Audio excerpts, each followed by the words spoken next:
እስካሁን ስለሰራው ግፍ በድሮን ስለተፈጀው ህዝብ ተጠያቂው እያንዳንዷን ተኩስ የሚፈርመው አብይ አህመድ አሊ ነው። ያኔ የፖለቲካ ባላንጣ እየተባለ በሪዮት ተመርቶ ነው ሰው ይገደለው። ወያኔ ከመጣ በኋላ ግን ባላንጣም ህዝብ ነው የሆነው። ኦርቶዶክስ የሚባል ፍጡር፣ አማራ የሚባል ፍጡር፣ ኢትዮጵያዊ የሆነ ማንኛውም ሰው ኢላማ ነው የሆነው። ስለዚህ ህወሓትና ኦነግ የነበረውን የተዛባ ታሪካዊ ግንኙነት ለማስተካከል በሚል የህገ መንግስት መግቢያ ነባርነትን ጠላት አድርገው ሲጀምሩ ደርግ የፖለቲካ ባላንጣዎች ያላቸው ነበረ መርጦ የሚገለው። እነዚህ ደግሞ ህዝብን ነው። አሁን ጡት ተቆረጠ ተብሎ ሲወራ የደነገጠና ተአምር የመሰለው ሰው አለ። ተአምር አይደለም። እኛ ከቤተሰቦቻችን ለሁለት ተከፍለው ደምተው እንዲሞቱ የተደረጉ ሰዎች ቤተሰቦቻችን ስላሉ ሻውል የሚባል አንድ የምናውቀው ዘመዳችንን ግንድ ላይ እንዲያስረው ጠዋት ጆሮውን፣ እኩለ ቀን አንድ እጁን፣ በሚቀጥለው አይኑን፣ በሚቀጥለው ከንፈሩን እየቆረጡ በ3 በ4 ቀን ቀነጣጥበው ገለውታል። ይሄ እንግዲህ አዳዲስ የማሰቃያ የማነወሪያ አስክሬን ሜዳ ላይ መጎተት በኦሮሚያ ያየ ነው። ወጣቶቹ ቄሮ እየተባሉ የሰው እጅ ቆርጠው እንደ ዱላ የጨፈሩበት የነደረጀን በሮዳ ብልት ቆርጠው አፍ ውስጥ የጨመሩበት ከዛ መንግስት ተበድሮ በጥይት በድሮን በትላልቅ መድፍ የራሱን ህዝብ ይፈጅበት ገዳም ውስጥ ገብቶ በአንድ ሳምንት ባልሞላ 570 ገዳምን የሚያርድበት ነዋት ሰው መኪና የሚነዱበት እስከነነፍሱ ሰው ገደል የሚከቱበት በጅምላ አስፈጅቶ በቡልዶዘር የሚቀብርበት ቤንሻንጉልን ውስጥ ያሉትን ሰዎች አዘጋጅቶ በቀስት ኦርቶዶክስ የሆነው ሰው እንደ እንስሳ የሚታደንበትን ስርዓት በኢትዮጵያ ተመሰረተ። ህወሓት የሚባል የተረገመ ቡድን አለ። ዘላለም ንስሐ የማይገባ የማይታረም ይቅርታ የማይጠይቅ የትግራይን ህዝብ ሆስቲጅ ይዞ ባንዲራ አስጥሎ የሆነ ጥንቆላ የመሰለ ኮከብ ያለው ጨርቅ አንጠልጥሎለት መከራ የሚያሳየው አለ። ያ መንፈስ አለ ኢትዮጵያ ውስጥ። እናሰንብታችኋል ወይ? በያላችሁበት ሰዓት እንደምን አረፈዳችሁ፣ እንደምን ዋላችሁ፣ እንደምን አመሻችሁ። ዛሬ ድንገት ያለ መርሃ ግብር ብቅ ያልኩበት ዋናው ምክንያት አየር ላይ ከዋሉ ዜናዎች አንድ አሰቃቂ ዜና ስለተሰማ ያ ዜና ሰዎችን አስቆጭቶ የማይፈለግ ነገር እንዳያሰራቸው አደጋ እንዳያመጣ ስጋት ስለያዘኝ በሱ ጉዳይ ትንሽ የስነ ልቦና ፈተናዎቻችንን እና ጥንቃቄዎቹን ለመናገር ነው። በእርግጥ አጭር ጊዜ ስለምናገር ተከታታይ 2 ክፍሎችን አምጥቼ በሚቀጥለው 2 ቀናት ውስጥ በተከታታይ አሁን ያጋጠመንን አሁን አይደለም ያጋጠመን 50 ዓመት አልፎታል። የሰው ልጅ በቁሙ ማዋረድ፣ በአንደበት፣ በስለት፣ በእሳት፣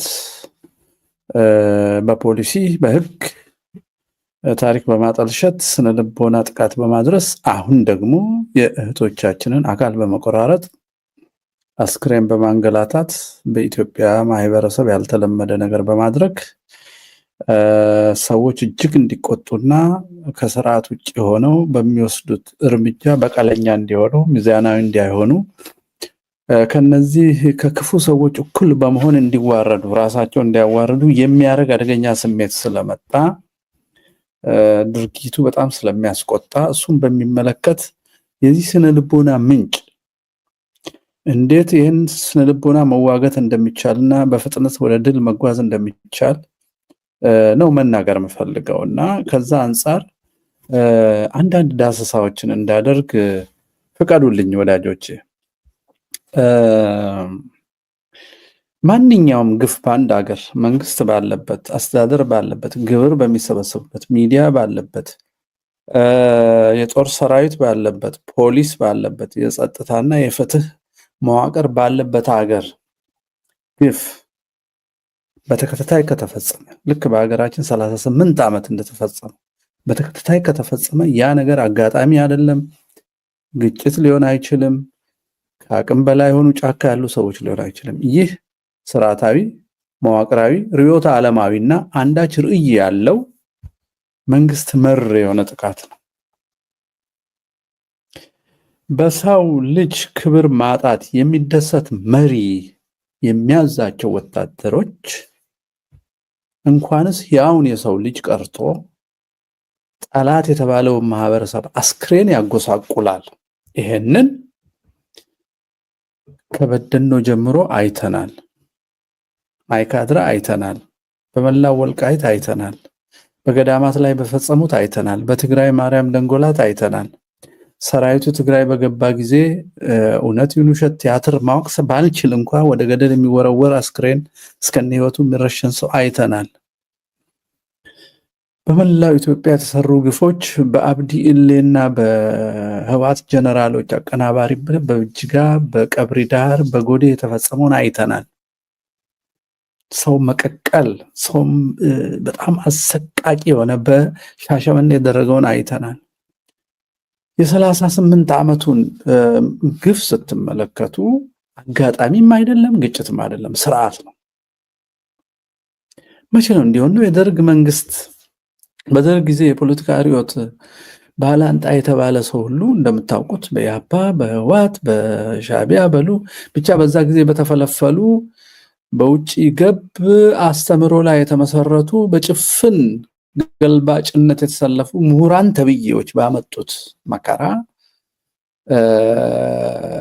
ኢህአፓን ለምሳሌ ደርግ ሲይዝ ጥፍር መንቀል፣ ጥፍራቸው ስር ሚስማር መክተት፣ ገልብጦ ወፌላላ መግረፍ፣ ውስጥ እግር መግረፍ፣ ሴቶችን በፈላ ዘይት ጡታቸውን ማቃጠል ባልተለመደ መንገድ ያሰቃይ ነበረ። ጥፍር መንቀል፣ የውሃ ጉድጓድ ውስጥ መጣል፣ እንዳውም በመኪና ጭቆ ሊማሊሞ ገደል ላይ ሰው እስከ ህይወቱ ወደ ገደል መጣል። እንግዲህ ይሄ ከሰብአዊነት የወጣ በዛ ጊዜ የጀመርነው በሽታ ነው። የጀመርነው 60ዎቹን የኢትዮጵያ ታላላቅ ሰዎች በመረሸን ነው። ስርዓት መሆኑ በዛ ያኔ አልተደበቁም ሲገሉ። ያኔ የፖለቲካ ባላንጣ እየተባለ በርዕዮት ተመርቶ ነው ሰው ይገደለው። ወያኔ ከመጣ በኋላ ግን ባላንጣም ህዝብ ነው የሆነው። ኦርቶዶክስ የሚባል ፍጡር፣ አማራ የሚባል ፍጡር፣ ኢትዮጵያዊ የሆነ ማንኛውም ሰው ኢላማ ነው የሆነው። ስለዚህ ህወሓትና ኦነግ የነበረውን የተዛባ ታሪካዊ ግንኙነት ለማስተካከል በሚል የህገ መንግስት መግቢያ ነባርነትን ጠላት አድርገው ሲጀምሩ ደርግ የፖለቲካ ባላንጣዎች ያላቸው ነበረ መርጦ የሚገለው።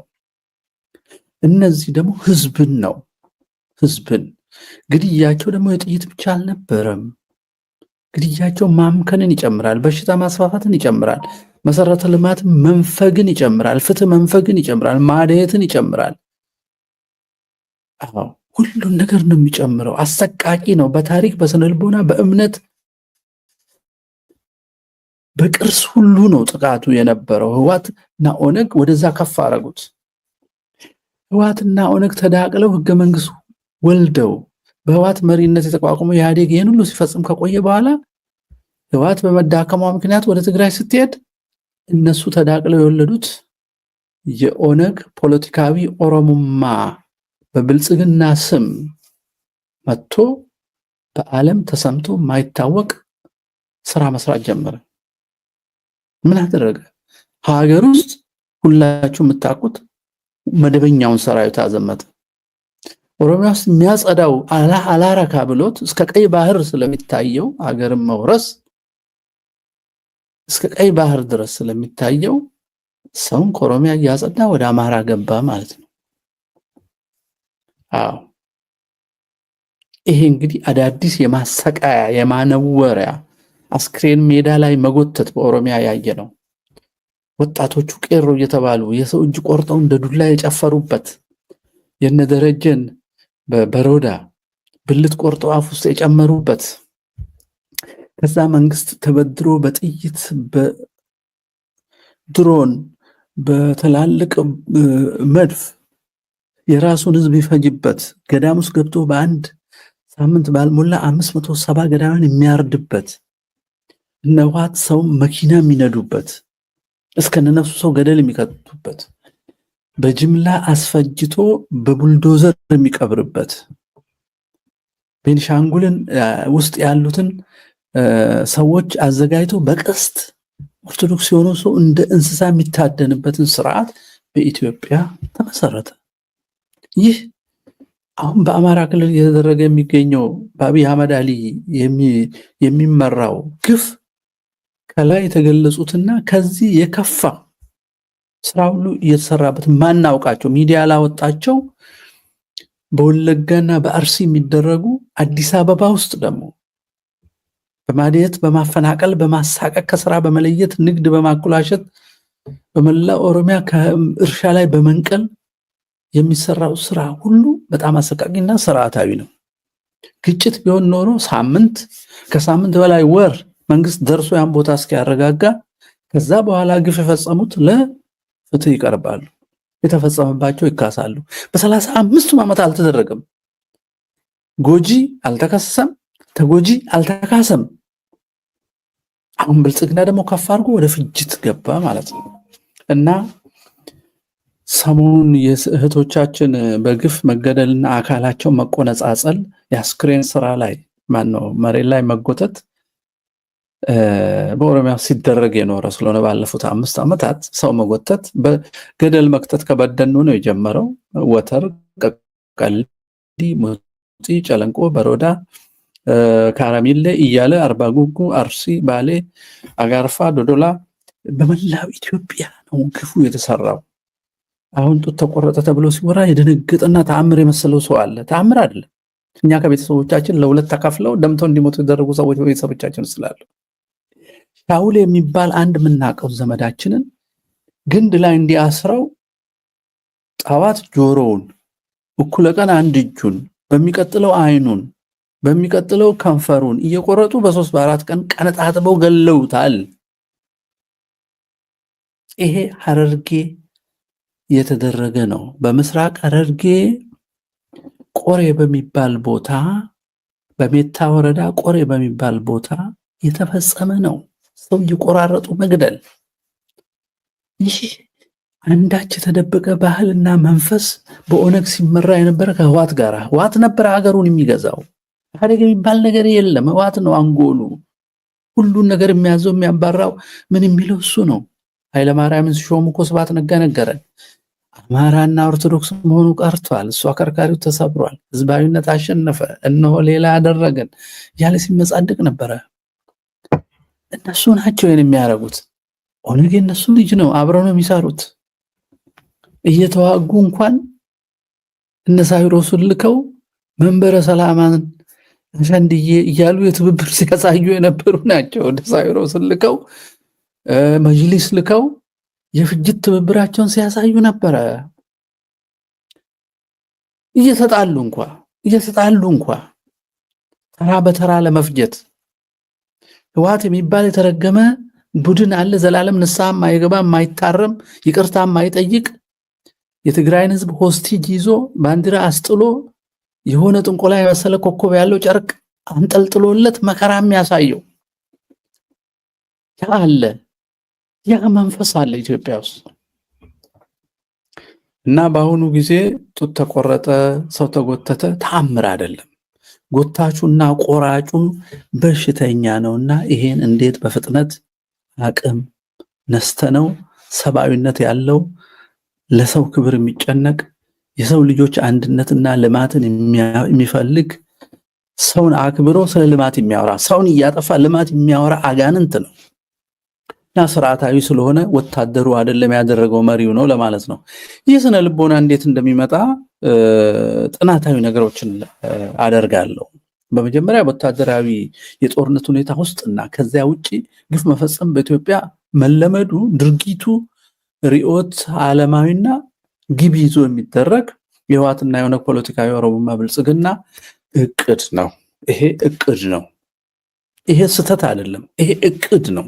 ይህን 38 ዓመት አድርገው አሳይተው ሰውን መቆራረጥ፣ አስክሬን ማጎሳቆል፣ ምርኮኛ ማንገላታት የሚፈጸሙ ዋናው መሪዎቹ ከላይ ያለው ጠቅላይ ጦር አዛዡና ያሉ ሰዎች ስነ ልቦናና ዓላማን ነው የሚያንጸባርቀው። ታዛዦቹና ፈጻሚዎቹ የነዚህ የመሪዎቹን ስራ ነው የሚፈጽሙት። ይሄ በማንኛውም አስተምሮ አንድ ሰራዊት በትርክት በኢንዶክትሪኔሽን እና በስልጠናና በአቅጣጫ አሰጣጥ ይሄን አድርግ ካልተባለ አያደርግም። አደረገ የሚያደርግበት ጊዜ አለ። ካደረገ ምን ጊዜ ጓዱ ከአጠገቡ ሲሞት ወይንም ጓዱ ላይ ግፍ ሲፈጸም እድል አግኝቶ ጠላት ያለውን ሰው ሲይዝ ጓዱን የተበቀለ መስሎት ለሱ እንደሚመለሰ መስሎት ግፍ ሊሰራ ይችላል። ይሄ አጋጣሚ ሊኖር ይችላል። ስርዓታዊ ሲሆን ግን ይሄን ያደረገ ሰው ይበረታታል እንጂ አይቀጣም። ከተደረገም አንዴ ወይ ሁለቴ ነው። ያደረጉ ሰዎች ከሰራዊቱ ይወገዳሉ፣ ይቀጣሉ። ዲስፕሊኑን የሰራዊቱን ስም ስለሚያጠፉ ማለት ነው። ለነገሩ ይሄ ሀገር ውስጥ የዘመተ ዘር አጥፊ ስለሆነ የሚቀጣው ሰው የለውም። እንዳውም ያጨበጭብለት ይሆናል፣ አጨብጭቦለታል። ለፍርድ የቀረበ ሰው ስላላየን እስካሁን ስለሰራው ግፍ በድሮን ስለተፈጀው ህዝብ ተጠያቂው እያንዳንዷን ቶክስ የሚፈርመው አብይ አህመድ አሊ ነው። ቀጥሎ ይልማ መርዳሳ ነው። ቀጥሎ አይሮፕላን የሚያበሩ ሰዎች ናቸው። ይሄንን ኦፕሬት የሚያደርጉ ሰዎች ተፈልገው ለፍርድ የሚቀርቡበት የሚያርፉበት ሁኔታ መፈጠር አለበት ማለት ነው። ስለዚህ ይሄ ስነ ልቦና የሚለማመዱት ከመሪዎቻቸው ነው። በሚስጥርም ትእዛዝ ይሰጣቸዋል። በስነ ልቦና ጤንነት ደረጃ ደግሞ ሲታይ እጅግ ውስብስብ ምክንያቶች ሊኖሩ ይችላሉ። ይሁን እንጂ ጎልቶ የሚታየው አንዱ የቁንጮ መሪው ጤንነት መዛባትና ከሰብአዊ ፍጡርነት መውጣትን ያመለክታል። ቁንጮ ሲበላሽ ታች የሚሰራውን ግፍ አፕሩቭ ያደርጋል፣ ይፈቅዳል፣ አይቆጣም፣ አያዝንም። በሌላ ሰው ቁስል ራሱን ተክቶ ማሰብ አይችልም። ወደ አራዊትነት ዝቅ ይላል። አራዊት እንኳን ወገናቸውን አይበሉም። አንበሳ አንበሳን አይበላም፣ አይመገብም። ጅብን አይመገብም፣ እባብን አይመገብም። ከዛ ሁሉ የማነስ ምልክት ነውና የዋናው ቁንጮቹ መሪዎቹና ተዋረድ ያሉ አዛዦች ከሰውነት መውጣት ምልክት ነው። ሰው መግረፍ፣ ሰው መቆራረጥ፣ ሰው ማቃጠል፣ ሰው ማስራብ፣ ሰው ማዋረድ፣ በቡድን ሴት መድፈር፣ ማንኛውም አይነት ኢሰብአዊ ድርጊት በመፈጸም ሰውን ማዋረድ የሚከሰተው በምንም አይነት ከመሪው ፍቃድ ውጪ ሊሆን አይችልም። በርዕዮተ ዓለም የተደገፈ መሆን አለበት። የሚጠፋ ዘር አለ፣ ማጠፋው አለ። እንዲህ አይነት ሀገር ለመፍጠር ይሄን ህዝብ ማጥፋት አለብኝ፣ ክፍለ ህዝብ ማጥፋት አለብኝ ብሎ ዓላማ ያስቀመጠ ሰው ብቻ ነው እንዲህ አይነት የመቆራረጥ፣ የማቃጠል፣ የማሳደድ፣ የማሸበር ስራ ሊሰራ የሚችለው። ሌላኛው እንዲህ አይነት ስነ ልቦና የሚመነጭባቸውም አሉ። አንዱ የመሪው የማስተዋል አቅም ዝቅተኛ መሆንና መምራት ማለት ራሱ እየፈጁ መኖር የሚመስለው የአእምሮ መታወክ፣ ስለ ሰውና ስለ ሀገር ያለው ጽንሰ ሐሳብ በጣም ጠባብ መሆንና የአስተዳደርን ትርጉም አለማወቅ። ከስነ ልቦና አንግል ስናየው ደግሞ የበታችነት ስሜት፣ የሚገላቸው ሰዎች ይንቁኛል ብሎ መጨነቅ እና ይህም በትርክት አዳብሮ ማደግ። ሶስተኛው የዚህ ስነ ልቦና ምንጭ ናርሲሲስት ነው። ናርሲሲስት ባህሪ ያላቸው ሰዎች በበታችነት ስሜት ጎድተውናል ብለው የሚያስቡትን ነገር ከምድር ላይ ካላጠፉ መጽናናትና እንደ ሰው ራሳቸውን ክብር ሊሰማቸው አይችልም። ጭንቀት ነው። የመሪው ጭንቀት ስርዓት ይወልዳል። ስነ ልቦናው ወደ ሰራዊቱና ወደ ታዛዦቹ ይጋባል። እሱ የጠላቸውን ሰው ይጠሉለታል። እሱ መፈጸም የፈለገውን ግፍ ይፈጽሙለታል። ስለዚህ የተቆረጠች ሴት፣ አስክሬኑ የተጎተተ ሰው፣ ግፍ የተፈጸመበት ሰው ሁሉ ፈጻሚው ዋናው መሪ ነው። መሬት ላይ ሰው ያደረገው ሳይሆን እሱ ፈጻሚ ነው። እሱ ማሽን ነው። እሱ ታዛዥ ነው። ግን እንደ ሰው አይጠየቅም ማለት አይደለም። እንደ ሰው በእርሱ ላይ ሊደረግ የማይሻውን በሌላ ማድረግ አልነበረበትም። ወይንም ትእዛዙን አልቀበልም ብሎ መስዋዕት ነበረበት ግፍ ከሚሰራ። በርዕዮተ ዓለም ደረጃ ደግሞ ሲታይ ሰውን በማዋረድ በማሸበርና ከሰውነት ውጪ በማድረግ ሌላውን መግዛት ይቻላል ከሚል የሚነሳ ሆኖ በተጨማሪ ሰው በፍጥረት ይበላለጣል ልክ እንደ ናዚ ማለት የሚል ርዕዮት ያላቸው ሰዎች ናቸው። ሌላን ሰው የማዋረድ ዝንባሌ ያላቸው እኛ ከነሱ እንበልጣለን፣ እኛ ከነሱ ልዩ ነን፣ እኛ የሚልና ከትርክት ሲነሳ ደግሞ እንዲህ ብለውናል፣ እንዲህ አድርገውናል፣ እንዲህ የሚለውን የሐሰት ትርክት ሲጠጣ ያደገ ሰው የበቀል ምላሹ ሰውን መቆራረጥ፣ ማቃጠል፣ ማዋረድና በውሸት ማጣት ውሸትን ይጨምራል። በሞራል ደረጃ ሲታይ ደግሞ የሞራል ልኬትን በሚመለከት በደንብ ስናይ ዋናው መሪ እና ታዛዦቹ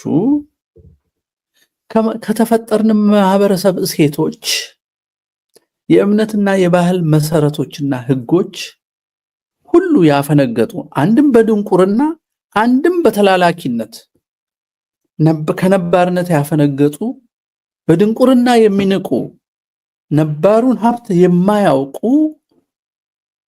ነባሩን ሀገር እንኳን የሚያውቁና አዲስ ለመስራት የሚነሱ ከፍተኛ ድንቁርና ውስጥ ያሉና ድንቁርና ላይ ተላላኪነት ሲጨመር ነባሩን ማህበረሰብ ነባር አስተሳሰብ ያላቸውን ኢትዮጵያዊነት ያላቸውን ኦርቶዶክሳዊነት ያላቸውን ነባር እስልምና ያላቸውን ሰዎች መጨረስ ነው። ይሄንም በወለጋም በአማራም እያሳዩ ነው። የመሪውን ጠባይ ነው የሚያሳዩ። የመሪዎቹን የነመለስ ዜናዊ እና ስብሐት ነጋን ስናይ ቆየን፣ አሁንም እናያለን። አሁን ደግሞ በአብይ ስር የተደረደረውን ነው የምናየው። በአብይ ስር የተደረደረውን ነው የምናየው። እንግዲህ ሀገርን አፍርሶ እንደገና ሰራለሁ ያለ ሀገርን አያያዘ የሚል እሴትም ትርክትም ከክብረ ነገስት ጀምሮ ትርክትም ያናድዳቸዋል። ተረት ነው እያሉ ይጀምሩታል። አሁን ደግሞ ሰሞኑን መጽሐፍ ቅዱስ ተረት ነው እስከማለት መጥተዋል። ምክንያቱም የሚመልስ ሰው ስላልተገኘ ማለት ነው። ሌንጮ ባቲ ያሉን ሰምታችኋል። ድብቅ አጀንዳ ስለሚያካሄዱ ነው ዘር የሚያጥፉት። ምን አለ? ልጅ ሲወለድ ደም ይፈሳል። ደም እየፈሰሰ ያለው ኦሮሚያን ልናዋልድ ነው ያለው። ስለዚህ የአማራና የኦርቶዶክስ ደም የግድ መፍሰስ አለበት ኦሮሚያ የምትባል ሀገር እንድትዋለድና ኢትዮጵያ እንድትፈርስ። ስለዚህ ዓላማ ነው።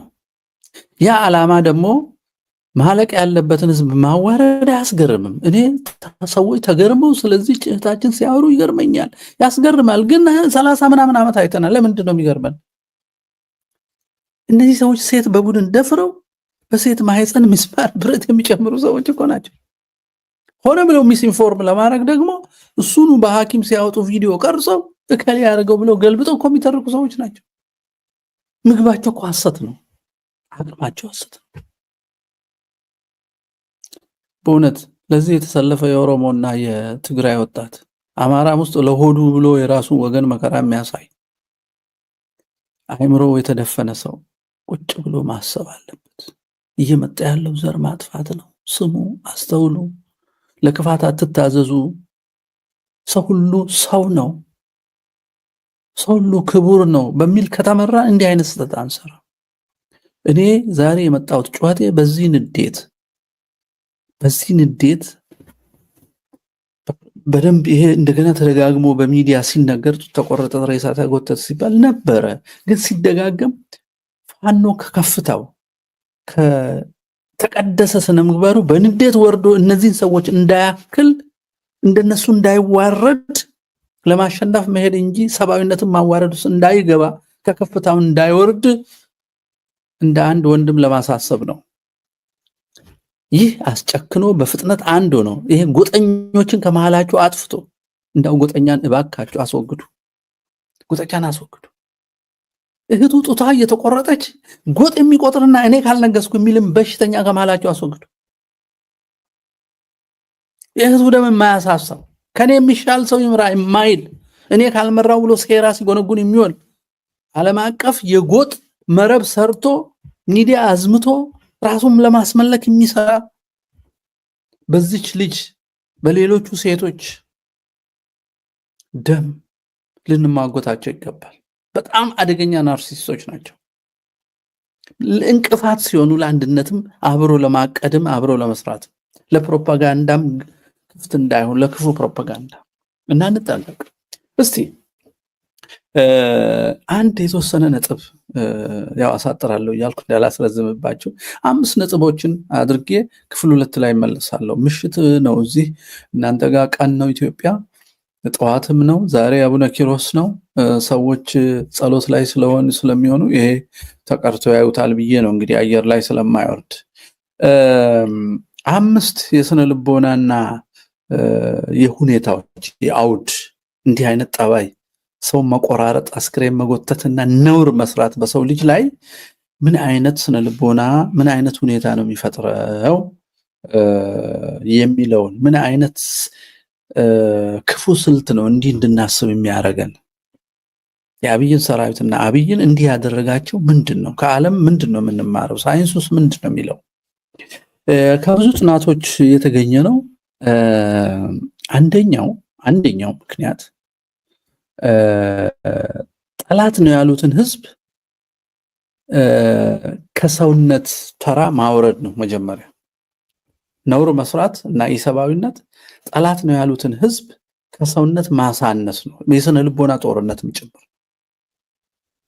የአንድ ሰው ጡት መቆረጥና መሬት ላይ መጎተት ወይንም የአንድ አስክሬን መንገላታት ወይንም የአንድ ገዳም መደፈር ወይንም የመምህር መገደል፣ የጳጳስ መዋረድ ዓላማው ሰውየው ማዋረድ አይደለም። ስለ ገዳሙ፣ ስለ ጳጳሱ፣ ስለ ሴት ያለ ስለነዛ የምንጨነቅ ሁላችንም ከሰውነት በታች ናችሁ የሚል መልእክት ለማስተላለፍ የሚደረግ ነው። ይሄ ደግሞ በዋናው መሪውና በታዛዦቹ ስነ ልቦና ፍላጎት ላይ ተመስርቶ በሚሰጥ ስልጠና ወታደሮች የሚማርኳቸውን ጠላት የሚሉትን ወገን እንደ ሰዎች ሳይሆን እንደ መኖርና አለመኖር ምልክት አድርገው እንዲያምኑ ይደረጋሉ። እንደ መኖርና አለመኖር ምልክት ምን ማለት ነው? ይሄን ጠላትህን ካላጠፋ፣ በአካልም ካላጠፋ፣ በስነ ልቦናም ካላዋረድከው፣ በአቅምም ካላደቀቅከው፣ ታሪኩንም ካላጠለሽኸው፣ ክብሩን ካልወሰድክበት አንተ አትኖርም ተብሎ የሚሰለጥን ሰራዊት ነው። የበታችነት ስነ ልቦና ውስጥ የሰለጠነ ኤግዚስቴንሽናል ትሬት ህልውና አደጋ አለብኝ ብሎ እንዲያስብ የተደረገ ሰራዊት ነው። ሰራዊቱ ደግሞ የዘር ነው፣ የብሔር ነው፣ የጎሳ ነው። የጎሳው የህልውና አደጋ የተባለው አማራና ኦርቶዶክስ ነው። የጨቆነ እንዲህ አረገ ሲባል ቆይቶ አሁን ደግሞ የህልውና አደጋ ነው ሲባል አራጅ ጡት ቆራጭ አስክሬን ጎታች ሆነ ማለት ነው። ሰራዊቱ የማስነ ልቦና ነው፣ የዋናው መሪ ስነ ልቦና ነው። እንዳትሳሳቱ። አጠገባችሁ ያለውን ወንድም ስትማርኩ አሁንም እንደ ድሮ አክብሩ። የእህታችንን ጡት ቆረጠ ብላችሁ እጁን እንዳቆርጡት አደራ አደራ አደራ። እነሱ ማከል ድል ያዘገያል። እነሱ መምሰል ድል ያዘገያል። የእነሱን ስነ ልቦና መውረስ ከሰውነት መውረድ ነው። የፋኖነትም ስነ ልቦና ስላልሆነ እዚህ ውስጥ እንዳትገቡ ተጠንቀቁ።